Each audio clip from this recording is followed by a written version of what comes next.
Hello friends, welcome back to cinema secrets. இன்னைக்கு மறுபடியும் ஒரு இன்ட்ரெஸ்டிங்கான ஒரு ஹாரர் கண்டென்ட்டோட வந்திருக்க நண்பர்களே, பேய் பற்றிய கதைகள். ஸோ நம்ம நண்பர்கள் நிறைய பேர் வந்து அடிக்கடி கேட்டுட்டு இருந்தனால ஒரு வித்தியாசமான கண்டென்ட் போடுவோம் அப்படின்ற மாதிரி தான் நான் ரொம்ப நாளாக வெயிட் பண்ணிட்டு இருந்தேன்.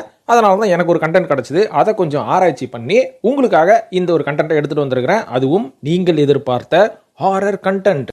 இந்த மேட்ரு, அதாவது இந்த வீடியோவில் நான் என்ன சொல்ல போகிறேன் அப்படின்ற மாதிரி பார்த்தீங்கன்னா, பொதுவாகவே பேய் படங்கள் அப்படின்ற மாதிரி எடுத்துக்கிட்டா தமிழ், இந்திய படங்கள், அமெரிக்க படங்கள், உலக படங்கள் எல்லாத்துலேயும் பார்த்தீங்கன்னா ஒரே கான்செப்ட், ஒரே டெம்ப்ளேட்டில் தான் பேய் படம் எடுப்பான். உதாரணத்துக்கு ஒரு ஹீரோ கும்பல் ஃப்ரெண்ட்ஸுங்க, இவனுக்கு வந்து மேல் மாடி காலி, அதாவது மூளையே கிடையாது. இவனுக்கு வந்து டூருக்கு போனோம் அப்படின்ற மாதிரி கிளம்பி போனானுங்கன்னா ஏதாவது ஒரு ஹில் ஸ்டேஷன் போவானுங்க, இல்லாது ஏதாவது ஒரு காட்டுக்குள்ளே இருக்கிற ஒரு பாழடிஞ்ச பங்களாவில் தான் போய் தங்க போகிறேன் அப்படின்ற மாதிரி கிளம்புவானுங்க இல்லையா. இதுக்கப்புறம் கிளம்பி போயிட்டு அந்த பாழடிஞ்ச பங்களாவை க்ளீன் பண்ணி அந்த வீட்டுக்குள்ளே தங்கி அதுக்கப்புறம் பேய் வராமல் மண்ணாங்கட்டியாக வரும் அப்படின்ற மாதிரி தான் கேட்க தோணும். ஸோ அதுக்கு எதிர்பார்த்த மாதிரி பேய் வரும், இவங்க உடம்புல பிடிச்சிக்கும். அதுக்கப்புறம் ஒரு ஆட்டம் 3 மணி நேரம் நம்ம மூஞ்சில விபூதி அடிச்சுக்கிட்டு இது தாண்டா பேய் படம் அப்படின்ற மாதிரி காலங்காலமாக நம்மளை ஏமாத்திட்டு இருந்தானுங்க. ஆனால் இந்த மாதிரி ஓல்டு டெம்ப்ளட்டான படங்களையும் தாண்டி உலக சினிமா மற்றும் இந்திய சினிமாக்களிலேயே ஒரு சில உண்மைத்தன்மை வாய்ந்த உண்மையான பேய்களோட குணாதிசயத்தை வச்சு ஒரு சில படங்கள் எடுத்துருக்காங்க. அந்த படங்கள்லாம் என்ன அப்படின்றத இப்போ நான் குறிப்பிட போகிறது கிடையாது, அதெல்லாம் நான் அடுத்த வீடியோவில் குறிப்பிடுறேன். ஆனால் அந்த மாதிரியான வகையான பேய்கள்லாம் என்ன, அதுக்கப்புறம் முடிஞ்சால் ஒரு சில படங்கள்லாம் நான் ரெஃபரன்ஸாக சொல்கிறேன். ஸோ அந்த படங்களை முடிஞ்சால் நீங்கள் போய் பாருங்கள். அந்த மாதிரி உலகத்தில் இருக்கக்கூடிய வித்தியாசமான பேய்கள் எல்லாம் எங்கே இருக்குது, அதுக்கப்புறம் அதுங்களை பற்றிய விஷயங்களெல்லாம் வந்து பல டைரக்டர்ஸ் வந்து கொஞ்சம் கவர் பண்ணி படமாக எடுத்துருக்கிறானுங்க. அந்த படங்கள்லாம் வந்து நல்லா போச்சு. ஆனால் பெரும்பாலான மக்கள் மத்தியில் அந்த படங்கள் வந்து பெருசாக பரவலை அப்படின்ற மாதிரி தான் சொல்லுவேன். ஸோ அந்த படங்களை பார்க்கறதுக்கு முன்னாடி, இந்த படங்களை பற்றி நம்ம பேசுறதுக்கு முன்னாடி அந்த பேய்களை பற்றி பேசுகிறோம். அந்த பேய்களின் பெயர் என்ன, அவங்களோட குணாதிசயங்கள் என்ன, இது ரிலேட்டடாக எந்த படங்கள் வந்திருக்கு அப்படின்ற ஒரு சின்ன ஹிண்ட் மட்டும் நான் கொடுக்குறேன். அதனால் இதுக்கு மேலே வீடியோவை நேரம் கடத்தாமல் நம்ம விஷயத்துள்ளே போவோம் நண்பர்களே. ஸோ இப்போ நான் லிஸ்ட்டில் முதலாவதாக சொல்ல போகிற பேய் வகை என்ன பேய் அப்படின்ற மாதிரி பார்த்தீங்கன்னா, இந்த பேயின் பெயர் தான் ஒயிட் ஹவுஸ் கோஸ்ட் அப்படின்ற மாதிரி சொல்கிறாங்க. இது வந்து நம்ம ஊர் பேய் கிடையாது, அமெரிக்கன் பேய் அப்படின்ற மாதிரி சொல்லலாம். இந்த ஒயிட் ஹவுஸ் கோஸ்ட் பேய் வந்து யார் அப்படின்ற மாதிரி பார்த்தீங்கன்னா, அமெரிக்க நாட்டின் முன்னாள் ஜனாதிபதியான ஆபிரகாம் லிங்கன் தான் பேயே. என்னையா சொல்ற, ஆபிரகாம் லிங்கன் வந்து ஒரு முன்னாள் US பிரசிடென்ட் அப்படின்ற மாதிரி தான் கேள்விப்பட்டிருக்கோம். இந்த ஆள் எப்போ பேயா மாறினா அப்படின்ற மாதிரி கேட்டீங்கன்னா, அதை நான் சொல்லலைங்க, இப்படி ஒரு வரலாறே இருக்குது. அது என்ன மேட்டர் அப்படின்ற மாதிரி சொல்றேன்.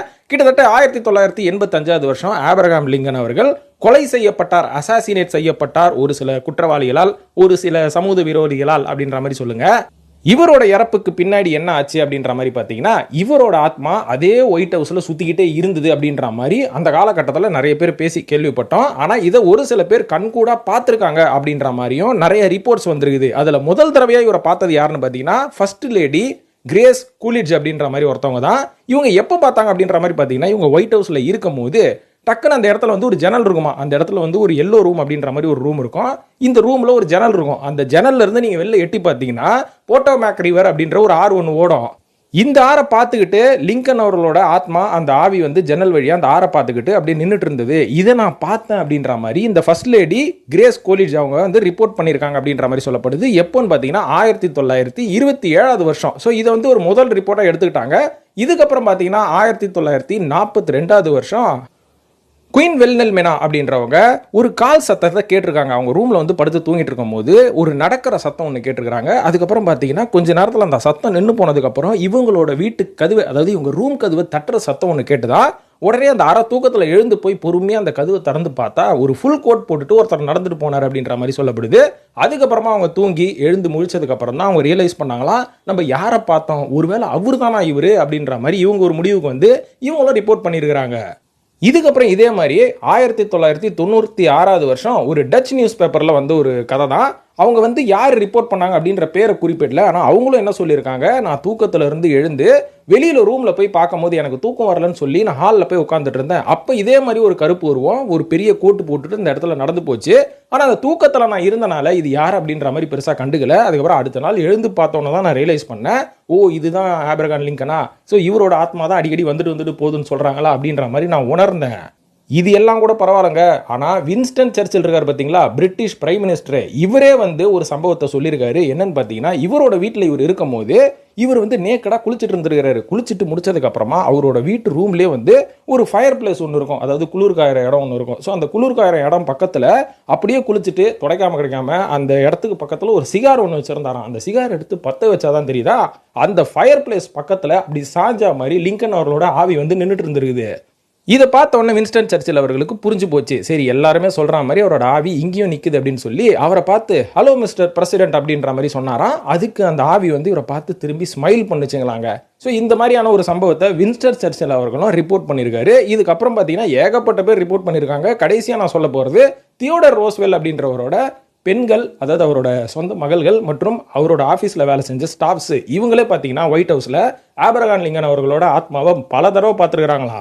ஸோ இந்த மாதிரி நான் சொன்னது மட்டும் ஒரு லிஸ்ட் இல்லைங்க, இது எண்ட் ஆஃப் த லிஸ்ட் கிடையாது. இது மாதிரி பல பேர் பார்த்துருக்குறாங்க. இந்த மாதிரி ரிப்போர்ட் பண்ணதுக்கு அப்புறமா தான் பல பேர் வந்து இன்வெஸ்டிகேட் பண்ணதுக்கப்புறம் அதில் ஒரு இடத்துல வந்து கொஞ்சம் எக்ஸாசிசம்லாம் நடந்து சில இடத்த வந்து கிளியர் பண்ணி விட்டாங்க அப்படின்ற மாதிரியும் வரலாறு குறிப்பு சொல்லுது.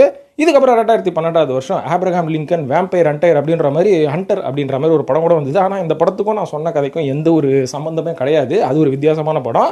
ஆனால் ஒயிட் ஹவுஸ் கோஸ்ட் அப்படின்ற பேரில் ஆபிரகாம் லிங்கன் அவர்களே ஆவியா சுற்றி இருக்கிறாரு. நம்ம ஊர் தலைவருக்கு எத்தனை பேர் ஆவியா சுற்றி இருக்கிறாங்களோ நம்மளுக்கு தெரியல. இரண்டாவதாக சொல்ல போகிற பேய் வகை எதுன்னு பார்த்தீங்கன்னா பால்டர் கெஸ்ட் அப்படின்ற மாதிரி ஒரு பேய் வகை. இந்த பேய் வகையோட பேர் தான் இந்த பால்டர் கெஸ்ட் அப்படின்ற மாதிரி சொல்கிறாங்க. இது வந்து நம்மளுக்கு ரொம்ப பரிச்சயமான பேய் தான். இதை வந்து நாய்சி கோஸ்ட் அப்படின்ற மாதிரி கூட சொல்லுவாங்க.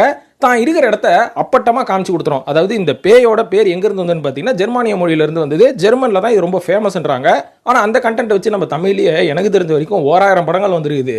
இந்த பேயை பற்றி சிம்பிளாக சொல்லணும்னு வைங்களேன், சந்திரமுகி படத்தில் ரஜினி அவர்கள் வடிவேலை பக்கத்தில் கூப்பிட்டு வச்சு ஒரு பேய் கதை சொல்லுவார் பார்த்தீங்களா, அப்படியே மல்லிகை பூ வாசமாக வரும். அதுக்கப்புறம் சரகு சத்தம் கேட்கும், நடக்கிற சத்தம் கேட்கும், இது என்னது சங்கு பிச்சு எரிஞ்சிருவேன் அப்படின்ற மாதிரி சொல்லுவார். ஸோ இந்த பேய் தான் ரஜினி அவர்களை விலகிட்டாரு. அதாவது இந்த பேய் வந்து தான் இருக்கிற இடத்த அடிக்கடி எல்லாருக்கிட்டையும் காமிச்சிக்குமா. கொஞ்சம் சேர் மூவ் பண்ணுறது, அதுக்கப்புறம் ஜன்னல்லாம் டபடபடா அப்படின்னு ஜன்னல் சத்தம் கேட்கறது, அதுக்கப்புறம் லைட்டு ஃப்ளிக்கராகி எரியுது. இந்த மாதிரியான சிலுமிச வேலைகளெல்லாம் பார்க்கறது தான் நாய்சி கோஸ்ட் அப்படின்ற மாதிரி சொல்கிறாங்க.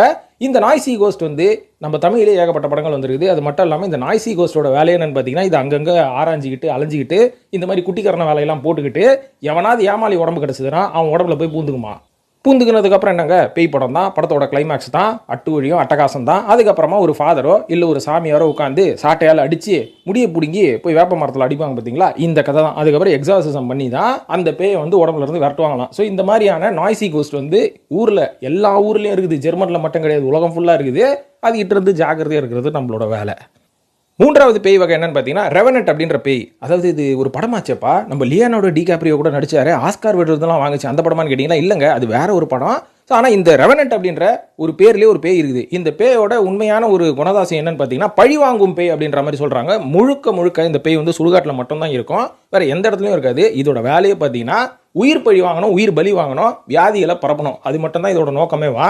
அது மட்டும் இல்லாமல் இந்த பேய்க்கு வந்து ஒரு ஸ்பெஷலான கேரக்டரிஸ்டிக்கு மற்றும் அதுக்கு ஸ்பெஷலான பவரும் இருக்குன்றாங்க. எப்படின்னா மனித உருவமாகவும் இருக்குமா, மிருகமாகவும் இருக்குமா, எந்த விதத்தில் வேணாலும் எந்த வகையில் வேணாலும் உங்கள் கண்ணு முன்னாடி வந்து நிற்கும் அப்படின்ற மாதிரி சொல்கிறாங்க. அதனால தான் நீங்கள் ரோட்டில் போகும்போது கூட திடீர்னு எவனாவது அட்ரஸ் கேட்பான், அதுக்கப்புறம் எவனாவது லிஃப்ட் கொடுக்குறேன்னு அவனெல்லாம் பார்த்தீங்கன்னா மனுஷன் மாதிரியே இருப்பான், ஆனால் திடீர்னு பார்த்தா அவன் பேயாக கூட இருக்கலாம். அதனால தான் நீங்கள் ராத்திரியில் பைக் ஓட்டிட்டு போகும்போது, கார் ஓட்டிட்டு போகும்போது உங்கள் வண்டி பின்னாடி நாய் குலைச்சிக்கிட்டே வரும். வேணா அந்த வண்டி மேலே உங்கள் கூட டபுள்ஸ் கூட வரலாம் அந்த பேயெல்லாம். ஸோ இந்த மாதிரியான பெரும்பாலான பேய் வந்து ரொம்ப டேஞ்சரஸான பேய் அப்படின்ற மாதிரி சொல்கிறாங்க. ஆனால் இது ரிவெஞ்ச் எடுக்கிறதுக்காகவே உலாவர பேய் அப்படின்ற மாதிரி சொல்கிறாங்க. இவங்க எப்படி ரிவெஞ்ச் எடுப்பாங்கன்னு பார்த்தீங்கன்னா, இவங்க சாவுக்கு முக்கியமாக காரணமாக இருந்த ஆட்கள் மற்றும் இவங்க வீட்டு பக்கத்தில் இருக்கிறவங்கலாம் இவங்க வந்து உயிரோடு இருக்கும்போது எப்படிலாம் இவங்களை ஹியூமிலியேட் பண்ணி அசிங்கப்படுத்தினாங்க, அவமானப்படுத்தினாங்க, இதெல்லாம் மனசில் வச்சுக்கிட்டு அந்த வெஞ்சன்ஸோட சாவறவங்க தான் இந்த மாதிரி ரெவனன்ட் பேயாக வருவாங்களா, அதாவது உயிர் தெழுந்து வருவாங்களா மறுபடியும் இவங்களெல்லாம் பழி வாங்குறதுக்காக.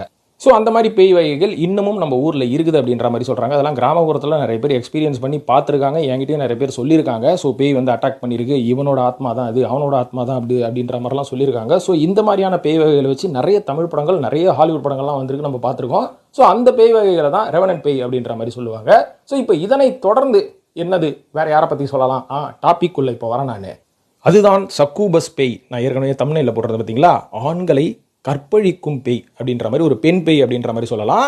ஸோ இப்பேற்பட்ட பேய் எங்கே இருக்குதுப்பா சொல்லுங்கப்பா அப்படின்ற மாதிரி நம்ம சிங்கிள் பசங்கள்லாம் கேட்காதீங்க. ஆனால் இப்பேற்பட்ட பேய் வரலாறுல இருந்திருக்குது. இந்த பேய் வச்சு, இந்த கதையை வச்சு ஒரு சில படங்களும் வந்துருக்குது. 2024 கூட ஆர்ஜே டேனியல்னு சொல்லி ஒருத்தர் இதே சக்கூபஸ் அப்படின்ற பேர்லேயே ஒரு படத்தை எடுத்தார். 1968 ஜெர்மனிலே இந்த மாதிரி ஒரு படம் வந்துருக்குது. ஆனால் இப்பேற்பட்ட பேய் இருக்குது அப்படின்ற மாதிரி சொல்கிறாங்க. அது அந்த காலகட்டத்தில் இருந்தது அப்படின்ற மாதிரி சொல்கிறாங்க. ஒரு சில ஐரோப்பியன் மற்றும் ஜெர்மன் கல்ச்சரில் இப்பேற்பட்ட பேய் இருக்குன்ற மாதிரி ஒரு குறிப்பும் இருந்துருக்குது. ஆனால் தமிழ்நாட்டில், இந்தியாவில் இருக்குதான்னு நம்மளுக்கு தெரியாது. ஆனால் இந்த பேயோட குணாதிசயம் என்னன்னு பார்த்தீங்கன்னா, ஒரு ஆண்மகன் இருக்கானா அவனோட கனவுல வந்து அவனை செடியூஸ் பண்ணி, அவனை ரேப் பண்ணி, அவனோட விந்தணுக்களை குடிச்சு தான் இந்த பேய் வந்து உயிர் வாழுமா, இந்த பெண் பேய்கள். அதனால தான் இது பேர் வந்து சக்யூபஸ் அப்படின்ற மாதிரி சொல்கிறாங்க.